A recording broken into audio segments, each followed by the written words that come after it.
시청자 여러분 안녕하십니까? 행복한 미래를 여는 방송 복지TV 뉴스입니다. 메르스 확산이 이제 통제 불능 상태가 되는 건 아니냐는 국민들의 불안감이 커지고 있습니다. 이는 메르스가 우리 국민에게 너무도 생소한 질병이란 이유도 있을 텐데요. 감염 관련 학회들이 메르스 극복을 위해 꼭 알아야 할 10가지를 발표했습니다. 박정인 기자입니다. 메르스는 중동에서 발생한 급성 호흡기 감염병, 신종 코로나 바이러스가 원인이다. 증상은 발열과 기침, 호흡곤란 등의 호흡기 증상 외에도 메스꺼움과 구토, 설사 등이 있다. 중앙메르스대책본부가 지난 4일 대한감염학회 등 감염 관련 학회 7곳과 공동으로 메르스 극복을 위해 꼭 알아야 할 10가지를 발표했습니다. 주요 내용을 보면 메르스 증상은 최소 2일에서 14일 사이에 나타나는 만큼 증상이 나타나기 전까지는 전염력이 없다는 것입니다. 환자와 밀접한 접촉을 한 후에는 증상이 없더라도 보건소에 연락해야 하고 접촉일로부터 14일간은 자가 격리를 해야 합니다. 메르스 진단은 가래와 기관지 세척액의 유전자를 검사해 진단하는데 메르스로 확진될 경우 증상과 정도에 따른 치료를 받게 됩니다. 인공호흡기라든지 체외에서 산소 공급을 할 수 있는 장치들, 그리고 혈액 투석과 같은 신대체요법 같은 것들을 적극적으로 활용을 하면서 환자를 보존할 수 있는 그런 보존적 치료가. 퇴원은 증상과 발열이 48시간 이상 없고 유전자 검사 결과가 24시간 간격으로 2회 음성인 경우 하게 된다고 설명하고 있습니다. 한편 감염 전문가들은 메르스는 환자와 접촉력이 없는 국민의 경우 과도한 불안과 공포를 가질 필요가 없다고 강조했습니다. 복지TV 뉴스 박정인입니다. 보건당국이 메르스 확산을 차단하기 위해 가장 많은 환자가 발생한 의료기관인 평택 성모병원에 위험 시기에 방문한 모든 사람들을 대상으로 적극적인 추적 조사를 벌이기로 했습니다. 평택 성모병원은 국내 최초 감염 환자인 1번 환자가 지난달 15일부터 17일 사이 입원했던 병원으로 현재까지 발생한 41명 환자 중 30명의 환자가 이 병원에서 발생했습니다. 보건복지부는 감염 전문가들이 역학 조사를 실시한 결과 이 병원이 다른 병원들에 비해 접촉자가 높은 감염력을 보이는 특성을 보인 만큼 병원 내 모든 접촉자를 보다 능동적으로 발굴할 필요가 있다며 위험 시기에 이 병원을 방문한 모든 이들의 신고를 접수해서 위험 증상 여부를 확인하겠다고 설명했습니다. 병원 방문 신고 대상은 위험 기간인 지난달 15일과 29일 사이 평택 성모병원을 방문한 사람으로 경기도 콜센터나 보건복지부 콜센터에 연락을 하거나 보건복지부 홈페이지를 통해 신고할 수 있습니다. 보건복지부가 메르스 격리자 중 격리 기간 동안 일을 할 수 없어 생계가 곤란한 가구에 대해 지원 절차를 간소화해 1개월분의 긴급 생계 지원을 한다고 밝혔습니다. 생계 지원은 1인 가구 40만 9천 원, 2인 가구는 69만 6천 원, 3인 가구 90만 1천 원, 4인 가구는 110만 5천 원 등입니다. 지급 대상은 무직이거나 일용직, 영세 자영업자 등 주소득자가 메르스로 격리 처분을 받고 격리 중이거나 병원에 입원해 소득 활동을 못해 생계가 어려운 가구입니다. 다만 유급으로 병가를 낼 수 있는 경우는 제외됩니다. 긴급 복지 지원은 선지원 후 조사를 기본 원칙으로 하는 제도지만 이번 메르스 격리자는 접촉이 어려운 점을 감안해 초기 상담 등 최소한의 확인을 통해 지급 여부를 판단한다는 방침입니다. 장애 유무를 떠나 어린이들이 함께 뛰어놀 수 있는 대규모 무장애 통합 놀이터가 올해 말 들어섭니다.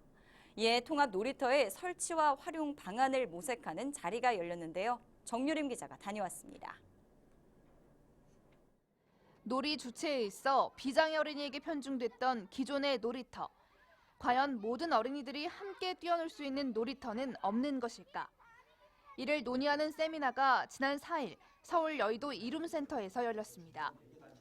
이날에는 무장애 통합 놀이터 사업을 펼치고 있는 추진단체와 전문가들이 참석해 무장애 통합 놀이터의 필요성에 대해 강조하고 이에 대한 올바른 방향성 등을 논의했습니다.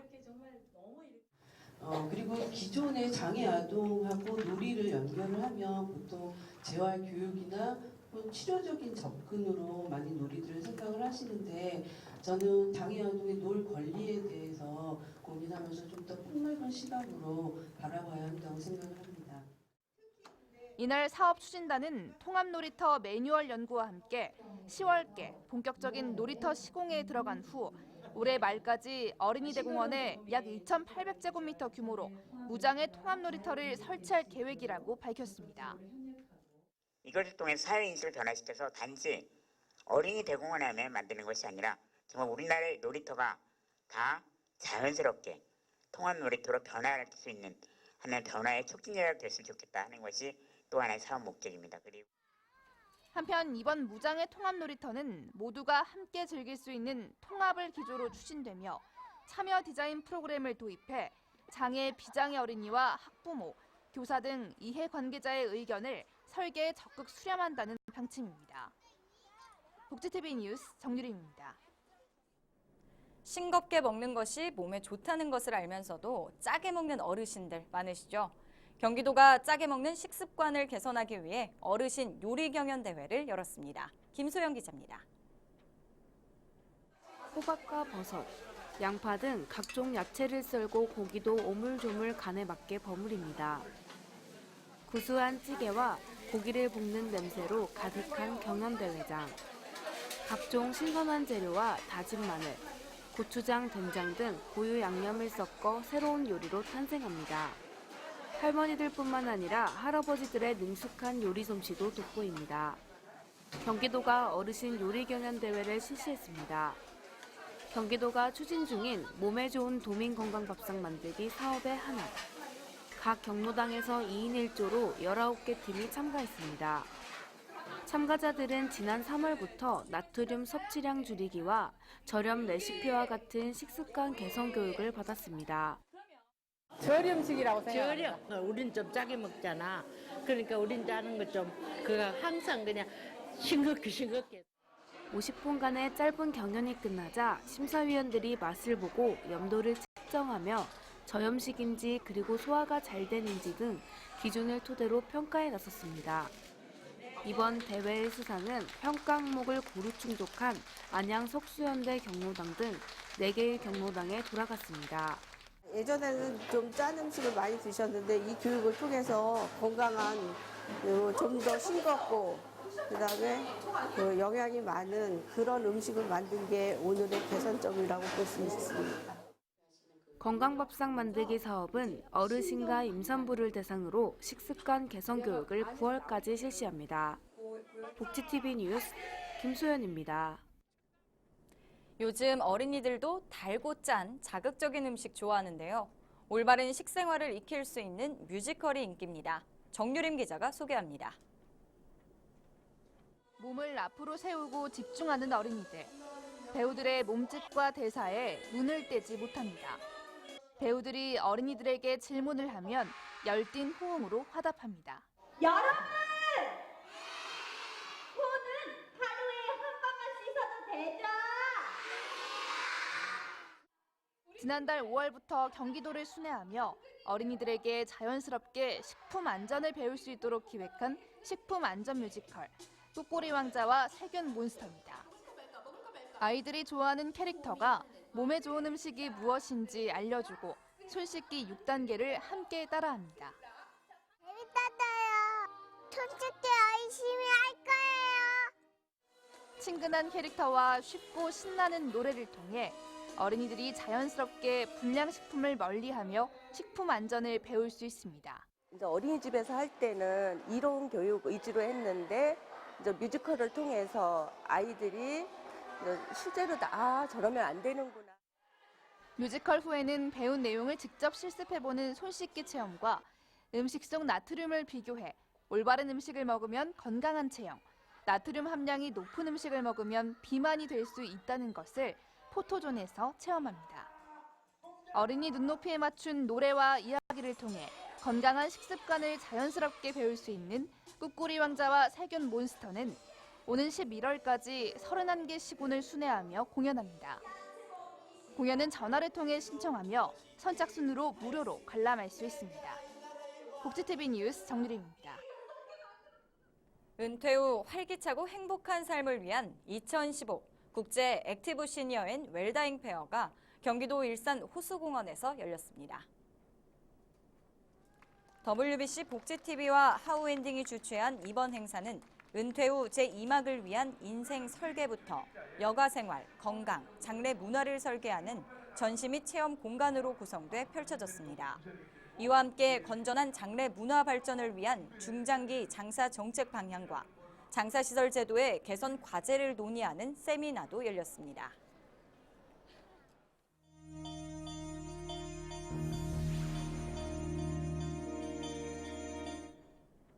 이어서 간추린 뉴스를 전해드립니다.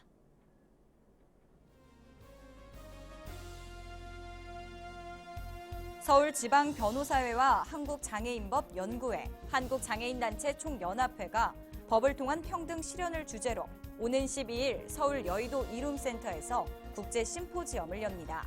심포지엄에서는 한국과 미국, 일본의 장애 관련 법률 전문가들이 모여 장애인 관련 법과 정책 등을 논의합니다. 읍면 단위의 마을 주민들이 손쉽게 법률 서비스를 받을 수 있도록 하기 위해 도입한 마을 변호사 제도가 시행 2주년을 맞은 가운데 상담 사례가 큰 폭으로 증가한 것으로 나타났습니다. 마을 변호사 제도는 변호사의 수가 서울에 비해 현저히 부족한 읍면 단위의 법률 사각지대에 놓인 주민들을 돕기 위해 법무부와 행정자치부, 대한변호사협회가 지난 2013년부터 실시하고 있는 제도입니다. 중동 호흡기 증후군 메르스의 여파로 오는 12일과 13일 열릴 예정이었던 충청남도 장애인 체육대회가 취소됐습니다. 반면 오는 18일부터 열릴 예정인 충남도민 체육대회는 다음 주 메르스 확산 추이를 살펴본 뒤 개최 여부를 최종 결정합니다. 안동시도 메르스 확산을 예방하고자 개최 예정이었던 제5회 안동시장배 전국장애인 배드민턴 대회를 잠정 연기한다고 밝혔습니다.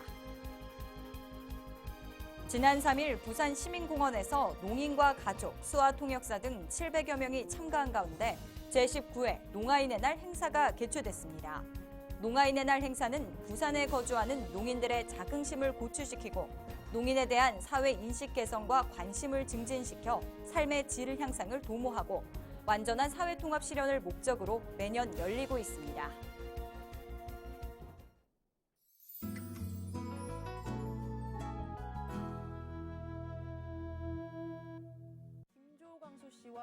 친구 사이 원나잇 논의를 연출한 김조광수 감독.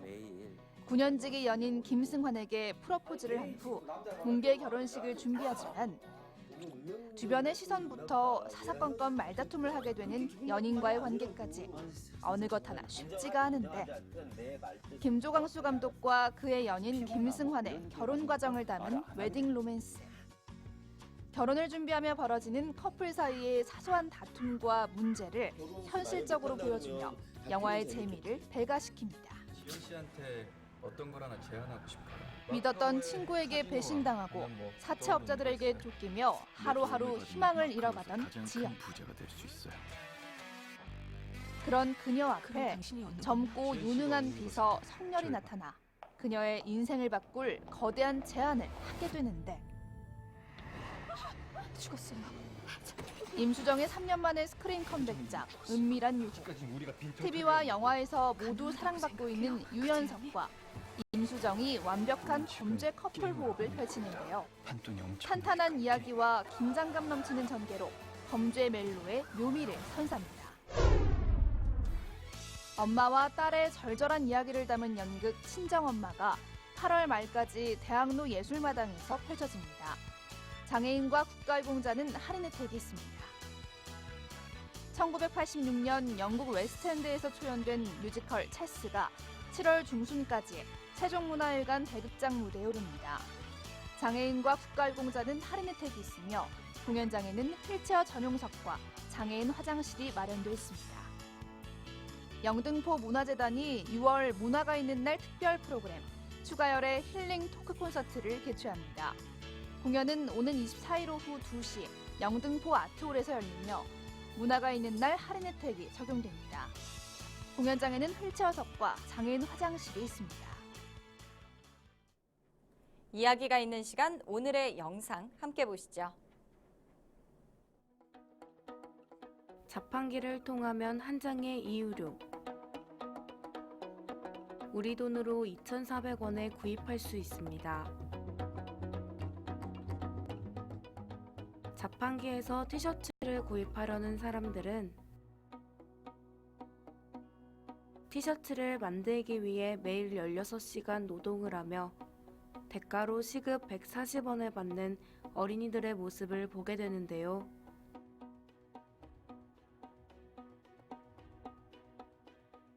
여러분이라면 2,400원을 어떻게 사용하겠습니까?